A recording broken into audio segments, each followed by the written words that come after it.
Te damos la bienvenida a Fisiopodcast.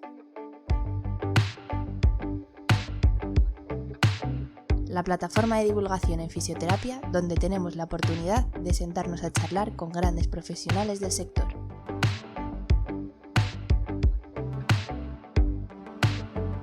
Nuestro lema, fisioterapia sin apellidos y con ciencia.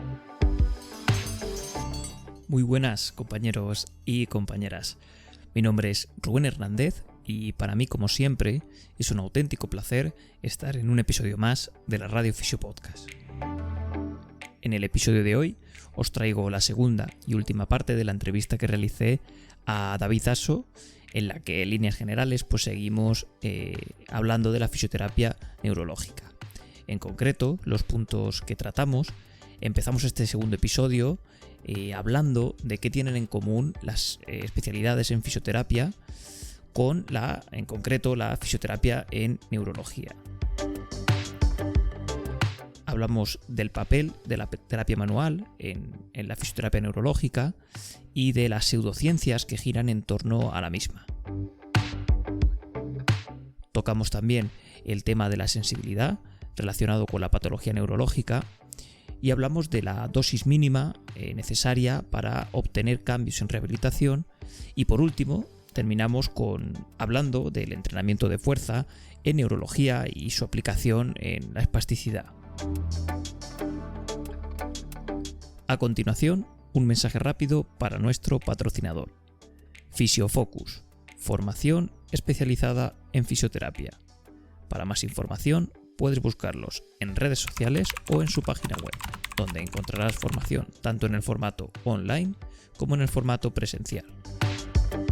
También, y antes de pasar con el episodio, gracias a nuestros Patreons por el apoyo constante al canal. Tomad sitio y poneros cómodos, haceros un buen café, porque esto es Fisiopodcast.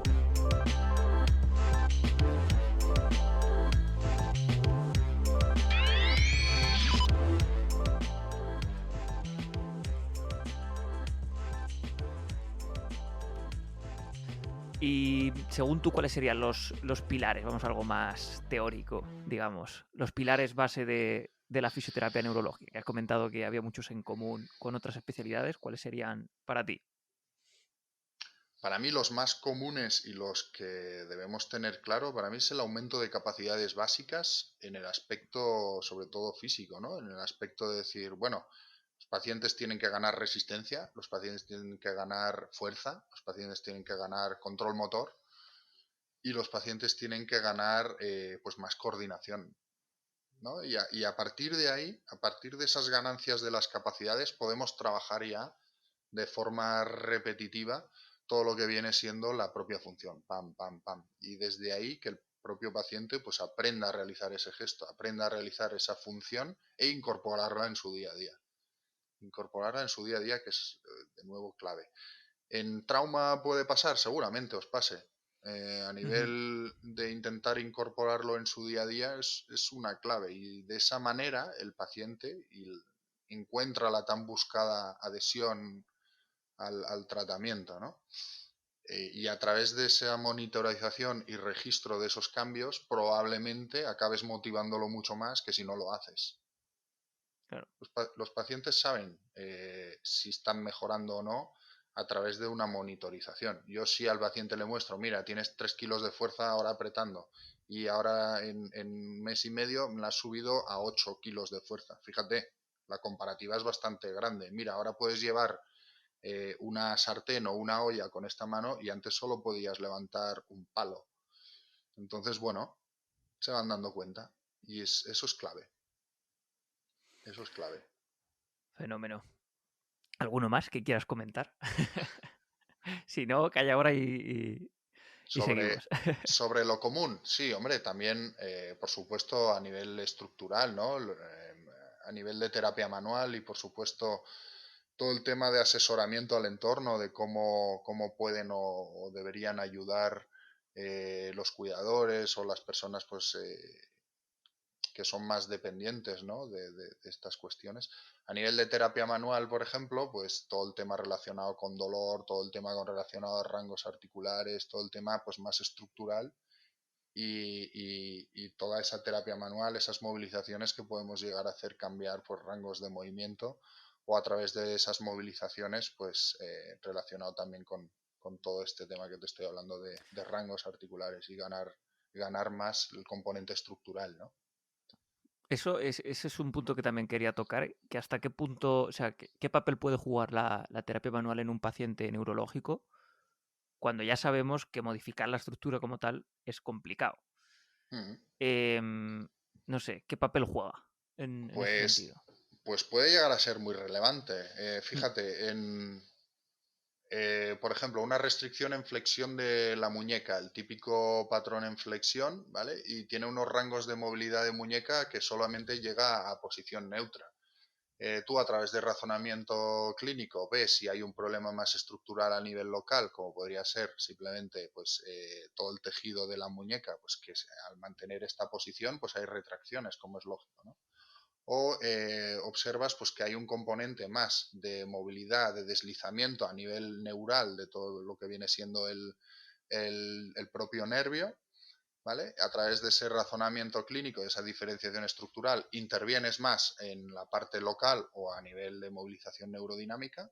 Y fíjate, no es lo mismo orientar una mano así a realizar una función que una propia mano así.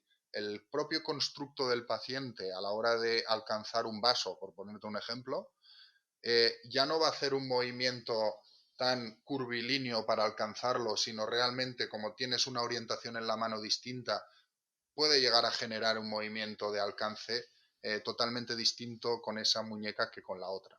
¿Vale? Por tanto, es muy relevante. Lo mismo nos pasa en la marcha.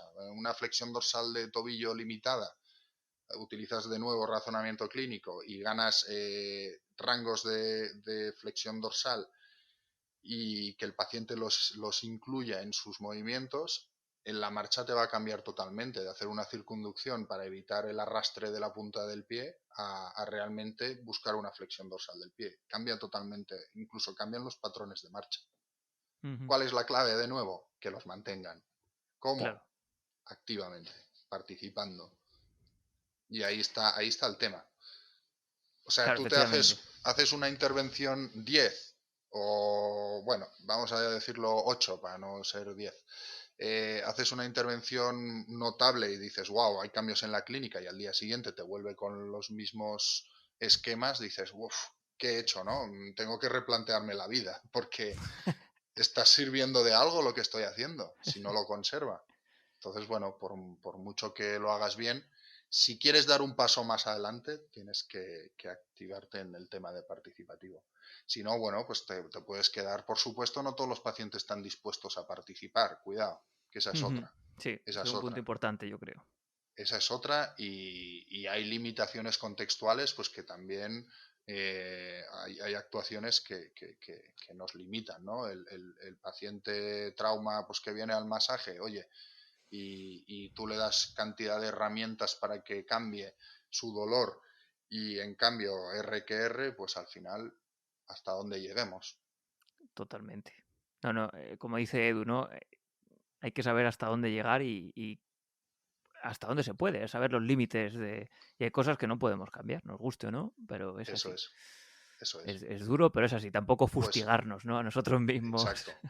En neuro pasa exactamente igual. ¿Ves? Ya Ujú. tenemos algo en común Bueno, también. sí, realmente casi todos los puntos que estás hablando, has estado hablando de capacidades y demandas, has estado hablando de adhesión, has estado de llevar al paciente a entornos naturales, que cada vez afortunadamente se habla más en, pues, por ejemplo, en pacientes con dolor crónico o pacientes muchos de trauma, ¿no? Ujú. Y, joder, yo creo que hay muchos más puntos en común de los que se piensa. Exacto. La diferencia grande es la clínica. Es Ujú, decir, claro, a mí si me aparece una persona con dolor crónico y pues no sé, por ejemplo, cuál es la historia natural del propio dolor crónico. No sé qué ya, idas y vueltas puede hacer, qué recaídas, qué no. Cuando hay una recaída, ¿cómo la reconduces? No lo sé. Eso no lo sé porque ujú, no me he formado a ello, pero sé que claro. existe. Pues pasa Na- exactamente igual con vosotros, con el propio ictus, ¿no? Si el paciente pues vuelve con un dolor de hombro, a ver qué pasa ahí. A ver qué pasa Ujú. ahí, porque probablemente haya un componente estructural o haya realmente un movimiento repetitivo pues que esté biomecánicamente irritando algo. Es decir, hay que ir mirando, ¿no? Las cuestiones más clínicas puras Al de final los la propios base, pacientes. claro, la base es la que es en un tanto por ciento altísimo. Luego la fisiopatología no es lo que hay que controlar en cada especialidad, podríamos decir. Claro. Ujú. Exacto, Qué bueno. exacto. Aquí, una vez Eso, más, reivindicando la fisioterapia sin apellidos, ¿eh? Ojo. eso es. Es que Basada es en un la orgullo, yo lo evidencia. digo de verdad. Es un orgullo. Es que me gusta hablar de todo esto porque yo qué sé, es bonito, yo qué sé. Cuando escarbas y escarbas y lo que queda es fisioterapia, es la fisioterapia más pura que puedes encontrar. Eso es. Y a ver, yo he tardado años en darme cuenta y cada uno tiene su proceso. Yo he tenido pues reconceptualizaciones varias de un tipo de intervención y a base que me formaba cambié a otro tipo. Bueno, voy a ponerle nombres. Empecé con concepto BOBAT, empecé con unas intervenciones pues más centradas en ello. El inconformismo me llevó a, a formarme desde la perspectiva de INN, lo que viene siendo neurodinámica y neurorehabilitación, y ahí pues ya vi cosas que sí pasaban en clínica que de la otra manera pues no llegaba a explicarme o no encontraba realmente la manera de cómo actuar, ¿no? De estiramientos mantenidos en musculaturas acortadas. Bueno, cuidado, que igual irritas un nervio.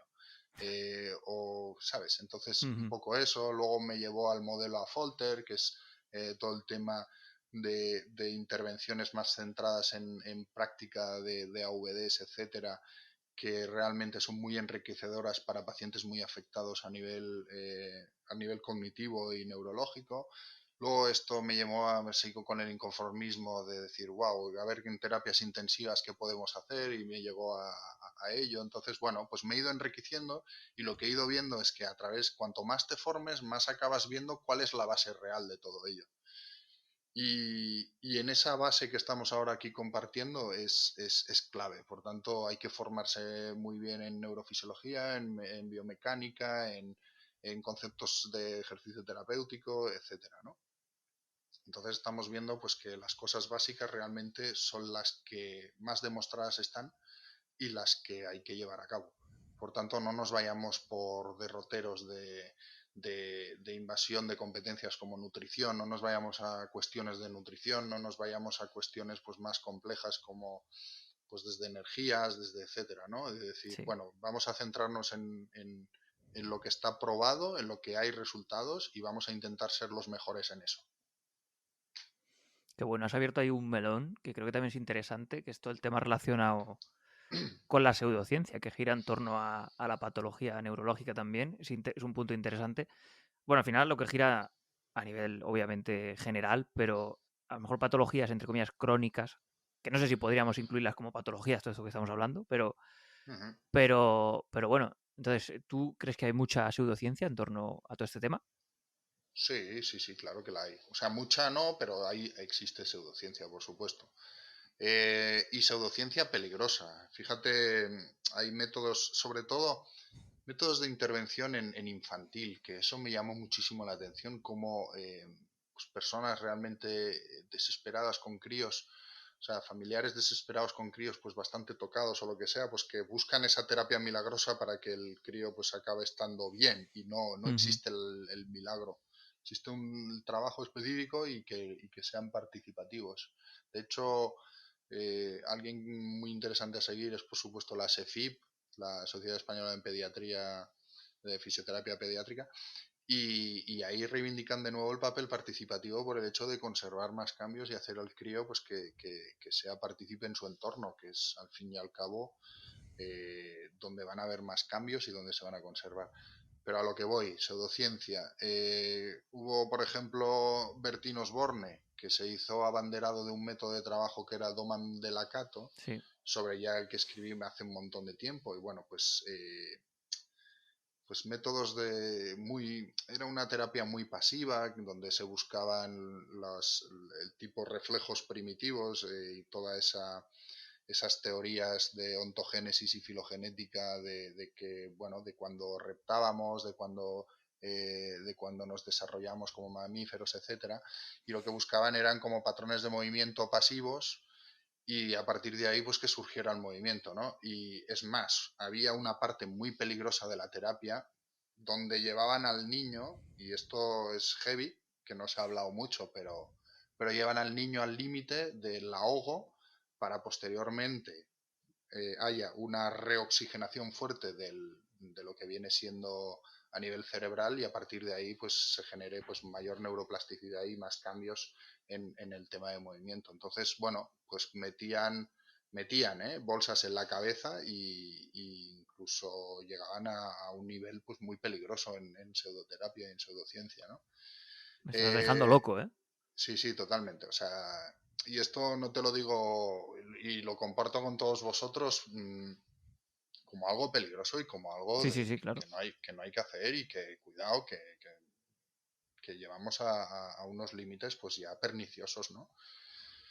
Y bueno, pues otro tipo de terapias más inocuas, porque realmente no acaban pasando cosas, pero el problema inocuo en los niños es que realmente estás perdiendo una ventana y una oportunidad de intervenciones con mayores evidencias. Y al Claro. final esa inocuidad acaba siendo pernicioso de nuevo, porque estás Ujú. perdiendo un tiempo bastante valioso de desarrollo. Entonces, bueno, me he centrado en todo el tema críos porque es mucho más que en pacientes más adultos y neuro, pero también hay otros tipos de pseudoterapias pues que realmente pues pacientes que van a acupuntura para recuperar un movimiento motor. ¿Qué tipo de sentido tiene esto? Es que no se sustenta por ningún sitio. Necesitamos actividad Ujú. y el cerebro necesita movimiento y aprendizaje y realización de tareas. Algo pasivo que te carga en agujas, ¿qué tipo de respuesta motora esperas, Claro. ¿no? ¿Qué tipo de sentido tiene eso? Y al final se acaban dando cuenta los propios pacientes. Ujú. Claro. Sí, además hay un trasfondo, bueno, este también es un debate interesante porque mucha gente dice, no tiene efectos secundarios, entonces me va bien, lo hago, una pseudociencia, y a priori puedes decir, vale, pero muchas veces ya es el propio tiempo, ¿no? El tiempo que estás perdiendo en hacer quizá una terapia que sí que está basada en la evidencia y que sí que está contrastada. Y luego quizá hay otro punto, en el caso, por ejemplo, de la acupuntura, estamos haciendo a entender que el paciente no tiene que ser partícipe de esto, sino que tiene que ir a que le pinchen o a que le ahoguen en el sentido de... O sea, y entonces ya fíjate cómo cambia el discurso, ¿no? Y luego, claro, tienes que ir tú y decirle, Mm, oye, no, que a ti te toca, que el protagonista eres tú, no yo. Y dice, "Oye", entonces sí. es complicado, claro. De hecho esto es que está investigado ya. El hecho de existen terapias, lo que se llama bottom-up, las que Ujú. desde un estímulo externo se intenta generar X movimiento, o las top-down, que es el propio paciente quien busca el movimiento, quien se lo trabaja. Claro, pues concepto Bobat era una de las bottom-up, Perfetti es una de las bottom-up, etcétera, Boita, ¿no? Y quizá, ¿no? También. Boita es otra Mm. bottom-up, ¿no? Hay un estímulo de Literal, un porque al final... punto, claro, hay un Sí, sí, estímulo de un botón. punto y se espera la respuesta motora, ¿no? Mientras que terapias top-down, como la búsqueda de terapia espejo, la orientada a tareas, todas estas pues, que buscan al paciente el movimiento, estas son las que tienen mayor peso. Estas son las que hay que ir ejecutando y estas son las que, si tú quieres esperar resultados, pues tienes mejores resultados en estos que en los otros. Hablando ahora que has comentado el tema del bottom-up, me acaba de venir a la cabeza un punto que no te lo había comentado, pero es el tema de la sensibilidad en el paciente neurológico. Ujú. Quizá también lo podríamos incluir como bottom-up, ¿no? La sensibilidad. No lo sé, pregunto. Sí y no. Ujú. Y me explico. Hay programas de trabajo de sensibilidad que sí buscan. Tú cuando haces ese tipo de trabajo, lo primero, de nuevo, dosis, intensidad, etcétera. ¿Cuánta intensidad a nivel de sensibilidad se necesita? ¿Cuánta dosis, etcétera? En estos tipos de programas sí están teniendo buenos resultados.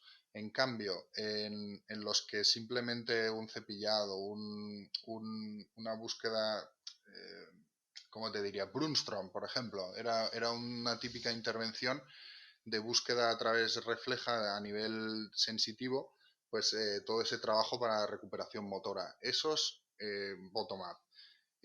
Otro tipo de intervenciones, fíjate que las terapias intensivas, precisamente en la intensidad de la ejecución de una acción, y ahora me explico. Por ejemplo, si tú buscas un trabajo de fuerza a nivel de gemelos, por decirte algo, a nivel de tobillo, haces una progresión en el ejercicio, etcétera, fíjate, y la suficiente intensidad, fíjate que hay pacientes que de un principio no notan de rodilla hacia abajo, y esto me ha pasado también a nivel clínico, y en cambio, a la hora de ejecutar esa acción en la suficiente intensidad y progresión, hay cambios a nivel sensitivo. Y yo creo, o quizás sea debido a esa intensidad de estímulo de carga a nivel de tendón, de aparato de Golgi, etcétera, o a ese estímulo y de contracción muscular tan intensa que el uso muscular realmente esté llevando todas esas señales hacia arriba y se estén interpretando, ¿no? Y después de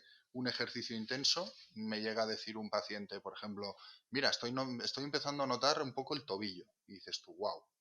Entonces, realmente revalúas y ves que la sensación tanto superficial como profunda, como la imitación del gesto de un lado al otro, es decir, tú haces una flexión dorsal y con las piernas sanas te imita esa flexión dorsal, dices, vale, pues estás percibiendo la posición propioceptiva, ¿no? Ujú. del tobillo.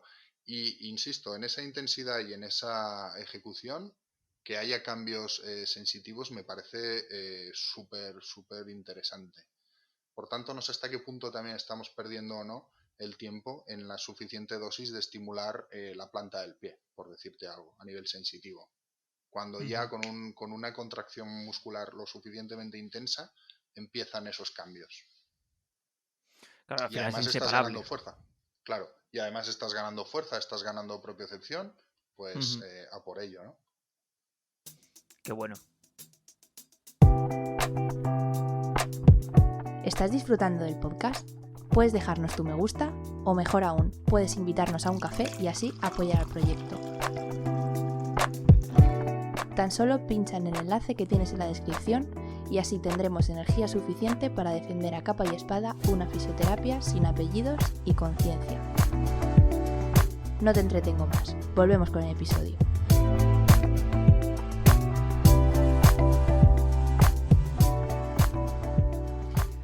Vamos a hablar de un... Tampoco te quiero quitar mucho más tiempo, que estamos aquí de charleta y el Sin tiempo problema. pasa, tampoco quiero... Por tocar un punto del tema de ejercicio, porque lo has comentado, pero por especificarlo algo más, el tema de la dosis mínima. Has comentado que vosotros trabajáis, por ejemplo, unas 4 semanas, o me has comentado, creo, 90 minutos en semana, quizás sería lo interesante. Quiero decir, ¿hay algún parámetro, digamos, estandarizado que nos pueda decir, pues esta dosis mínima? Imagino que dependerá del paciente, pero bueno, así en términos generales. Mm. Sí, hay varios estudios súper interesantes que se llevaron a cabo todo el tema del ejercicio de tareas específicas y se vio, pues hicieron varios grupos donde se hizo una carga de 60 horas semanales, 90, 120 y llegaron a 150 horas de práctica. Hostia, Sí, ¿a la sí, una semana? barbaridad. Sí, a la semana. Eso Madre mía. eran, bueno, se te da, o sea, era en plan 8, 9, hasta 10 horas al día. Se vio pues que la curva de aprendizaje se aplanaba. Es Claro, decir, no era demasiado y ya solamente se perfeccionaba ese movimiento. Entonces, para una función no hace falta tanto. Se ha visto que lo óptimo en recuperación en cuanto a práctica y al desarrollo de una función son 90 horas. ¿Vale? Y eso estamos hablando de unas 5 o 6 horas al día, ¿vale? ¿Qué pasa? Que esa práctica al día no se está llevando a cabo siempre en un mismo movimiento, porque es una locura si no, sino que tú trabajas pues desde capacidades básicas, el movimiento propio repetitivo, entrenas la propia función, incluso la actividad de la vida diaria, incluso te vas a su domicilio. Entonces, ujú, es todo un proceso rehabilitador con un sentido, no es practicar, practicar y practicar, sino todo sí, tiene un sentido, todo tiene un progreso y todo va hacia un objetivo que el paciente se ha marcado. Bueno, nos hemos marcado porque es mutuo. Entonces, las prácticas que se van realizando son distintas. No es que se esté practicando 90 horas el mismo gesto. Que esto sí se ha Sí. estudiado y es lo óptimo, cuidado.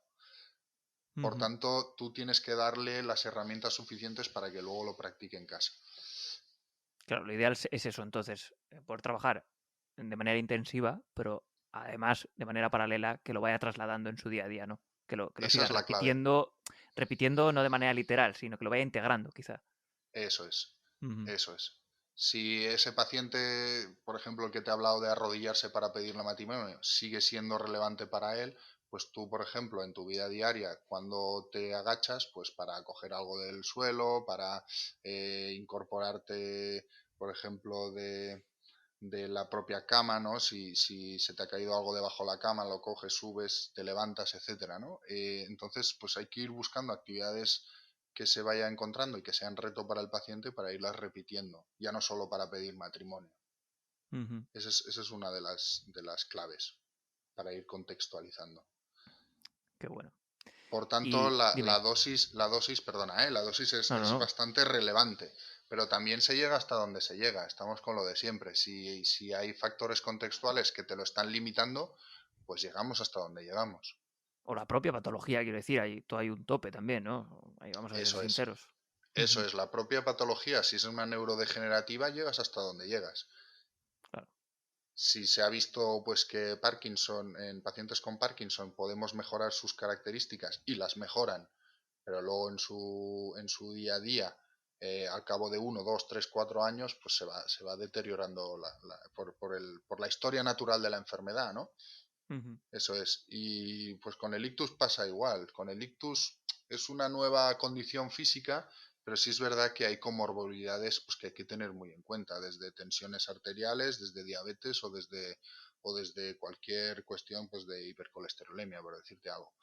Y, y eso pues son factores pues, que también ponen en condición la rehabilitación, ¿no? No vas a, hay que tener cuidado, por ejemplo, con las cargas de alta intensidad a nivel cardiorrespiratorio, pues con el tema, por ejemplo, de los descansos, cómo generarlos, cómo administrarlos. Porque en el momento que haces un parón de golpe después de realizar un hit, pues el paciente se te puede desmayar. Así de claro. Ujú. Entonces, bueno, pues hay que tener en cuenta también esos factores, ¿no? Y un último punto, David, que creo que sería interesante, que es el trabajo de fuerza aplicado al paciente neurológico. Tradicionalmente es que ha estado casi hasta contraindicado, ¿no? El tema de entrenamiento de fuerza por a lo mejor un aumento de espasticidad, etcétera. Quizá malentendida la espasticidad, ¿no? En ese sentido. Hmm. Eso es, totalmente, sí. Bueno, ha habido una reconceptualización muy interesante de la espasticidad, donde ahora ya deberíamos estar hablando de hiperresistencia, tanto neural como no neural, tanto a nivel más local o lo que genera a nivel de la propia lesión cerebral. Entonces, bueno, se ha visto o se estaba viendo que a nivel clínico el trabajo de fuerza pues parecía como aumentar el tono, sin más, pero luego los pacientes se sentaban después de trabajar la fuerza y se les bajaba el tono, quiero decir, sin más, también. Ujú. O no sé, desde trabajar la musculatura para cambiar el tono y luego el paciente te estornuda y le vuelve a subir. Entonces, bueno, Claro. pues ese tipo de intervenciones se han ido replanteando y modificando. Y bien es cierto, por ejemplo, que en ictus sí o sí hay debilidad.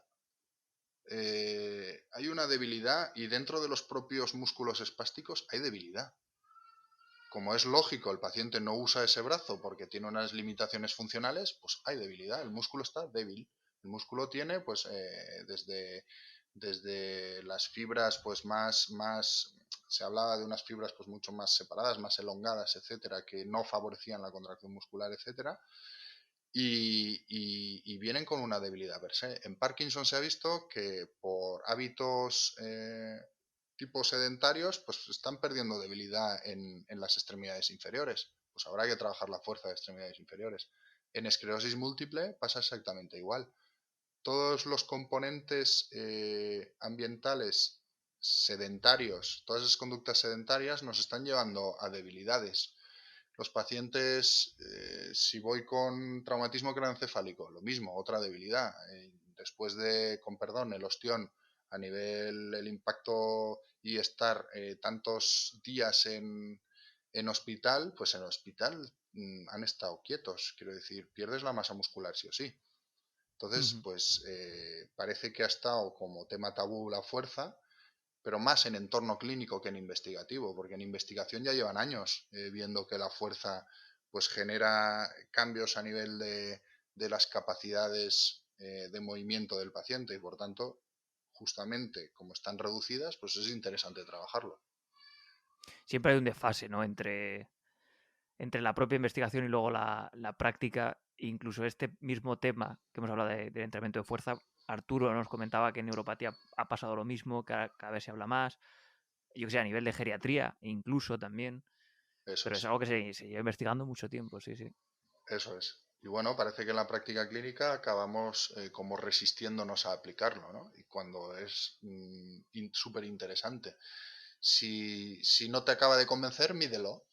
Ujú. Para eso están las escalas estandarizadas y lo mides y sales de duda, ¿no? Entonces, bueno, es nuestro cometido clínico y yo creo que es lo interesante. Hay que adentrarse, a ponerlos a entrenar sin miedo, ¿no? Porque también hay Eso es, mucho miedo. eso es. Qué bueno. Hay Dime, dime. miedo, pero siempre y cuando lo tengas monitorizado y siempre y cuando Sí, respetes esos porcentajes de calcules primero el 1RM y trabajes sobre ese 60-70, pues ya estás dentro de una seguridad. Por tanto, ujú. miedo, bueno, si te pasas de repeticiones, pues también hay que tenerlo en cuenta. Pero si tienes establecido esas pautas y se están viendo que son seguras, pues adelante, cero miedo. O sea, miedo sería ir como puedo sin cabeza, ¿no? Y ponerle, hacer sentadillas como un loco, sin un Eso es. razonamiento y sin un... Claro, efectivamente, pero con Eso es, cualquier o cosa. planchas o lo que Claro, sea. efectivamente. Entonces, bueno, pues ya se puede generar la lesión por un exceso de carga. ¿De Ujú. acuerdo? Entonces, ahí Sí. sí que hay que tener miedo. Pero si lo tienes calculado y lo tienes estandarizado y medido, pues vas sobre seguro. Lo mismo pasa en resistencia. Si yo hago una alta intensidad durante un minuto al 70%, pues no de la frecuencia cardíaca máxima que ya hemos calculado anteriormente en ese paciente, no debería tener miedo.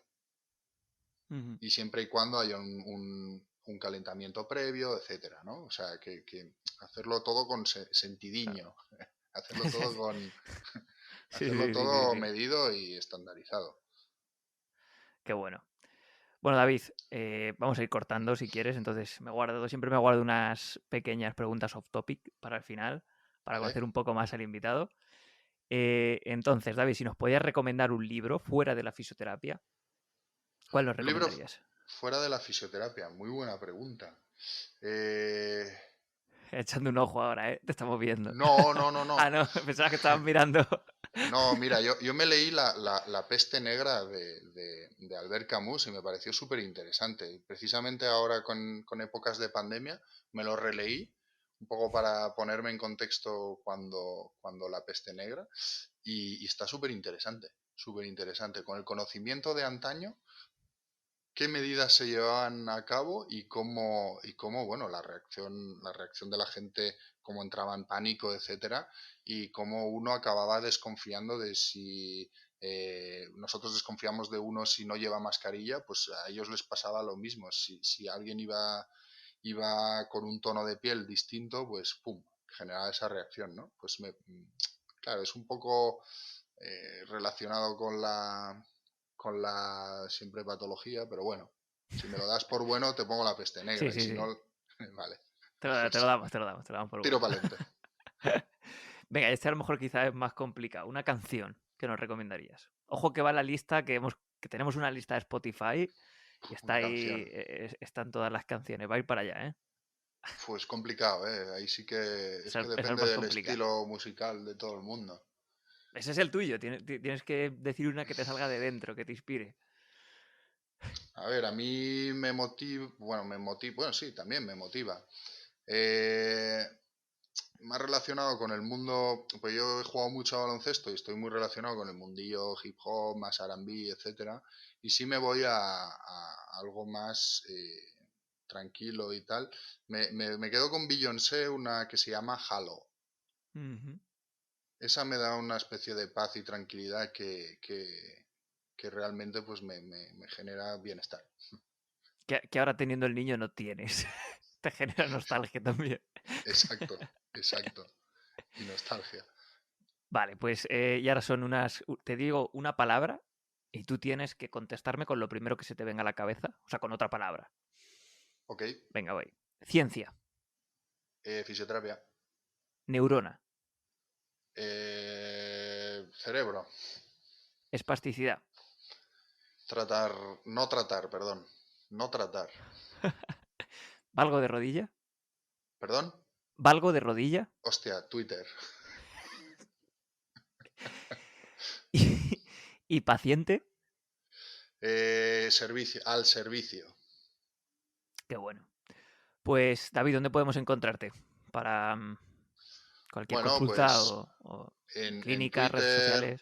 sí, en Twitter con Fisioaso y a nivel de correo electrónico, pues fisioaso@gmail.com. No me he complicado mucho, Ya está.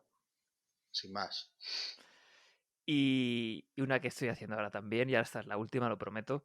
Venga. ¿A quién te gustaría que pasase por el podcast? ¿A quién traerías que no haya pasado? Bueno, tú dime a alguien y yo te digo si ha pasado, ¿no? Porque a lo mejor... No, sí, me lo has escuchado, pero claro, me viene gente, me de gustaría neuro, gente de del fuera. ambiente. Ah, vale, bueno. No, te refieres... También, Pensaba que ibas a decir del mundillo. ¿De fuera te refieres en otro idioma también? sí. Porque ahí ¿Cómo vas de tenemos el lío, inglés? claro. Ahí tenemos el lío. Ahí tenemos el lío, vale. Tengo que contratar a un Ok. traductor o... Bueno. Bueno, pues me voy fuera de la neuro. Mira, me gustaría que engancharas a Rafael Ugarte. Rafael. Sí, además está A Rafa, pendiente, claro. a Es un muy buen amigo. Citoquino. Sí. Citoquino. Me gustaría que le echaras ahí Venga, pues apuntado una queda. buena dosis de preguntas. Que me parece súper interesante y yo creo Sí. que no está explotado, ¿eh? No le Hay que hemos sacado explotarlo. aún el jugo a él. Sí. Qué bueno. Bueno, David, pues nada, muchísimas gracias por tu tiempo, por haber aceptado la invitación y por este ratito tan bueno y que siempre que quieras pasarte por Toledo o por el podcast, pues ya sabes que tienes tu hueco. Muchísimas gracias. Me pasaré por Toledo, lo prometo. Apuntado queda, aquí queda. Muy bien, un abrazote enorme. Pues un abrazo, David. Hasta aquí el podcast de hoy. Si te ha gustado el contenido y además crees que ha sido de utilidad, recuerda que puedes compartirlo con tus amigos. Pequeños gestos que hacen que este podcast siga creciendo y llegando a más gente. Si quieres estar al tanto de futuros episodios, puedes seguirnos en redes sociales o suscribirte a la newsletter de nuestra página web, donde también podrás encontrar las notas de todos los episodios. Muchas gracias por tu tiempo. Hasta la próxima.